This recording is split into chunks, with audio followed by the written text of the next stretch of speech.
अगला सवाल क्या है? अस्सलाम वालेकुम हुजूर। वालेकुम सलाम। मेरा नाम हम्मा है और मेरे अबू का नाम सबीशा है। मेरा पहला सवाल है। सबीशा? जी। अच्छा। मेरा पहला सवाल है, इद्दत इतने लंबे अरसे के लिए क्यों है और इद्दत की शरायत क्या है?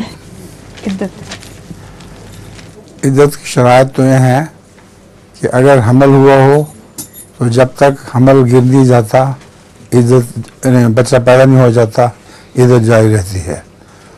और उसके बगैर जो इद्दत है वो 4 महीने और 20 दिन की है। हैं? 4 महीने 10 दिन। 4 महीने 10 दिन की।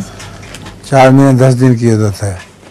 इद्दत का हुक्म इसलिए है मेरे नज़दीक कि उस ज़माने में वो जो औरतें हैं उनको अपने मियाँ का गम रहता है और उस वक्त कसरत के साथ उनका बाहर निकलना ठीक नहीं है। घरों में लोग जो ताज़ियत के लिए आते हैं वो आएँ, लेकिन वो बाहर न निकला करें। उससे उनके अंदर एक मियाँ का एहतराम रहेगा। बाकी जब इद्दत के बाद गुजर जाए फिर आराम से वो सोच सकती हैं कि मैं किससे शादी करूं। इनका ये पूरा सवाल ये था, क्या बुढ़ापे की उम्र में भी इद्दत पूरी करना ज़रूरी है? नहीं, ज़रूरी नहीं। बुढ़ापे की उम्र में कोई इद्दत ज़रूरी नहीं है।